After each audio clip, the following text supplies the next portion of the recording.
In short, we're really betting that we can innovate in capturing that system inflow data to empower users as they build their own personalized fitness systems themselves. Whereas if you look at the whole system architecture of fitness or optimizing the human body, you'll see that there's a lot of technical innovation in the fitness outflow analytics and not a lot on the inflow nutrient or calorie analytics. And having all of that data available to us puts us at an advantage, whereas some of the platforms that are out there now rely on the crowdsourcing aspect. So that's something that we discovered throughout this process that wasn't super apparent initially.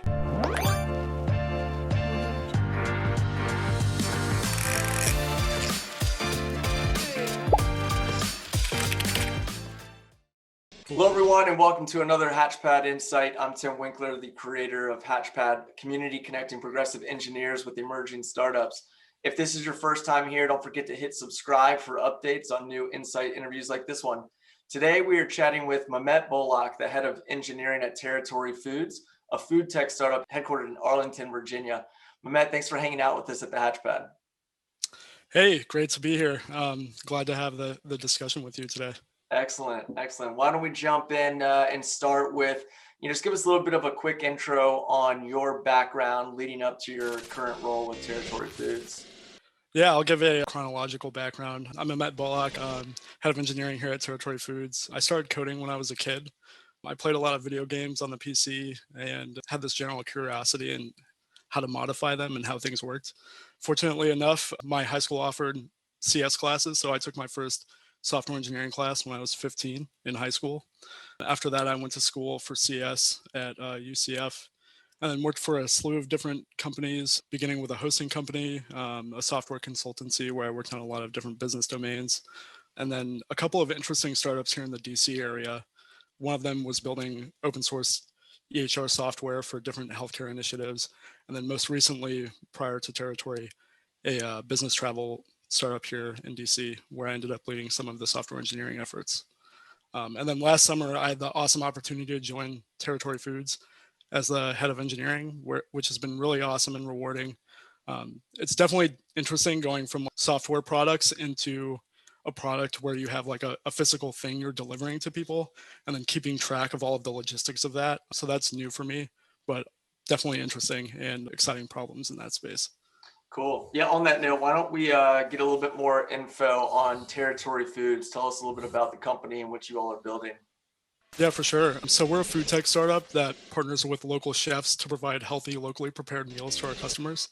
We're currently operating from DC to New York City, Dallas, Austin, Los Angeles, and the greater Southern California, and then the San Francisco Bay Area, with plans to expand nationally this year. We really focus on sustainability as a product differentiator, not really just in our packaging or our logistics operations, but also for the human body. Like all of our meals are free of gluten, dairy, and sugar. And then pairing with that sustainability aspect, one of our huge differentiations up until this point is producing the best tasting meals while maintaining the balance of healthy ingredients, which is difficult. That's awesome. Really respect what you all are building. It's a really neat concept. Why don't we jump into the meat and potatoes of the discussion here? So we're going to be talking a little bit more about systems thinking. And why don't we begin with your quick explanation on what systems thinking actually is and its applications for our viewers? Yeah, definitely. So for me, it's really a different way of modeling how things work. Most people have the natural tendency to think linearly about problems. For instance, when you take a typical analysis of a problem, you dissect each individual component into its own discrete element, and then think about those elements behaving in like a deterministic, like linear fashion, as opposed to systems thinking, which is really promoting the process of synthesis, or how all of those small discrete elements of a system are interconnected to achieve like one goal or purpose. And you can really think of a system as something that consists of three of those things: elements, interconnectedness, and then some sort of end functionality, or in the case of human systems, like a purpose. right? Humans have a lot of systems, social systems, things like that. So there are a class of problems that lend themselves very well to systems thinking approaches. And they have these four characteristics. The first one is the issue has to be important, obviously. Synthesis and systems thinking takes a lot of time. So, practicing systems thinking on a trivial problem or a problem that doesn't have a lot of value may be a waste of time for you. The problem is chronic, which means it's occurring more than once. If it's something that's only happening one time, it's going to be hard to observe the system and model it correctly, which brings me to my next characteristic. The problem has to be observable. If it's an opaque problem, you're not going to be able to model it.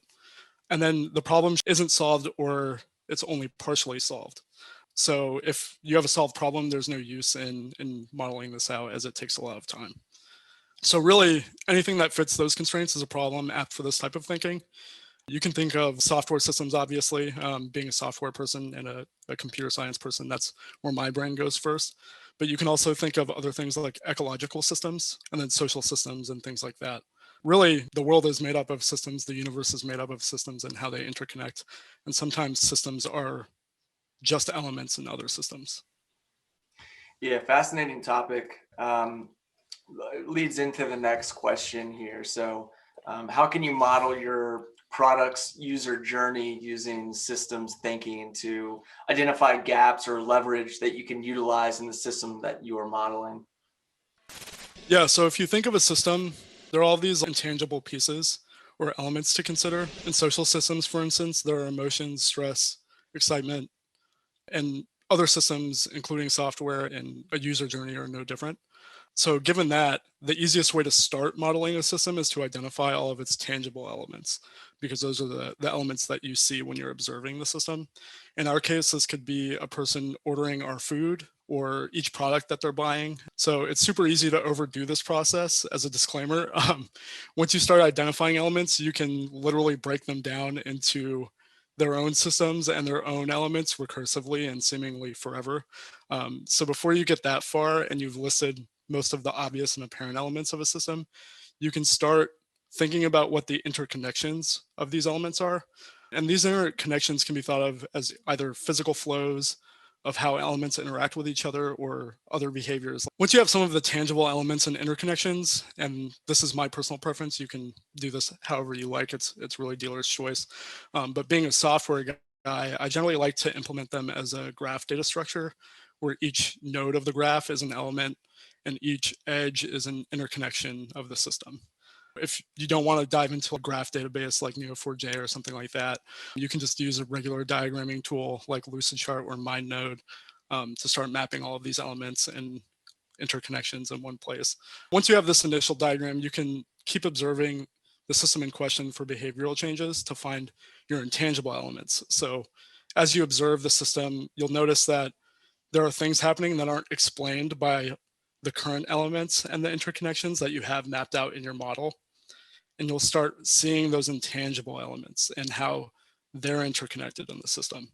So once you have those previously unobserved elements and add them to the diagram where appropriate, in our case for me, that was the intent of why someone was buying our meals, right? So intent itself is one of those intangible elements of a system where it's a thing, but you can't see it. You have to find it based on behavior or interconnected edges in our graph data structure example. Gotcha. And so you started to touch on this specific to territory foods. Can you expand on that a little bit more of this example and how that was postulated from this model? Yeah, so going through the exercise that I just described, we noticed that we're operating in a larger overlapping system context than initially thought. And this kind of goes along with some other product discovery approaches that you'll hear in the space, like the 5 whys or general root cause analysis. So if you think, okay, what's the intent of this purchase? Why is this customer buying our food specifically and not some other food delivery company or meal subscription company? You quickly realize that there's a different system context that you're operating in. So if we ask that question and answer it with the truth that we know from interviewing our customers, which is our customers are buying our food because they want consistently healthy food, but don't want to spend all of the time meal prepping, we can jump into a separate systems context of activity. So why is this person meal prepping? Okay, well, people who meal prep, we know behavior wise, are also people who work out a lot or spend a lot of calories on activity, and they need specific fuel. So all of these elements together kind of reveal a system of fitness, and we're actually operating in a fitness system. So then you take that knowledge and context and expand and say, if we're operating in a fitness system and exercise are outflows of energy from the system and nutrients are inflows of energy into the system, we can model the system as a whole, which isn't nutrition or food anymore, but this larger fitness context. Zooming out more, optimizing the human body. So maybe we can find ways to innovate in that space.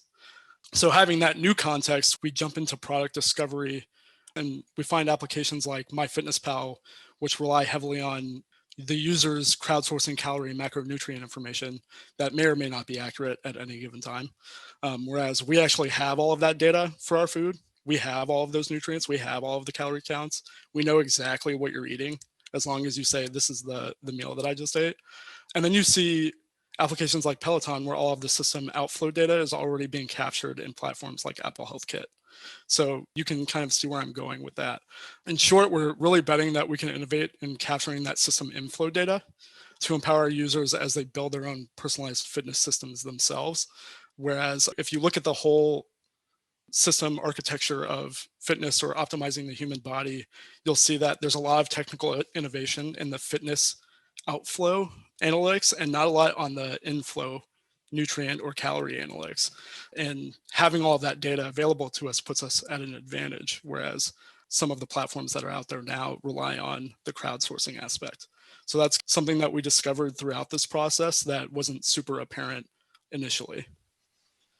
It's creative, outside the box model to see it from a different lens. So then for those viewers that are interested in learning more about this practice, can you recommend some systems thinking material that was beneficial to you when you first started learning about this?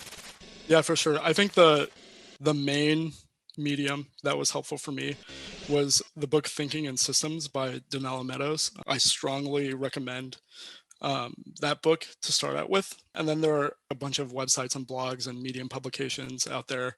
And if you're super into it, it's something that a lot of educational institutions are implementing. So MIT Pro has a course on systems thinking. There are a lot of other engineering schools that have systems thinking courses now, and some of them may offer them for free. I know Stanford publishes a lot of their courses work online for free as well. Those are where I would start. The small investment of Thinking in Systems, the book, will go very far for you.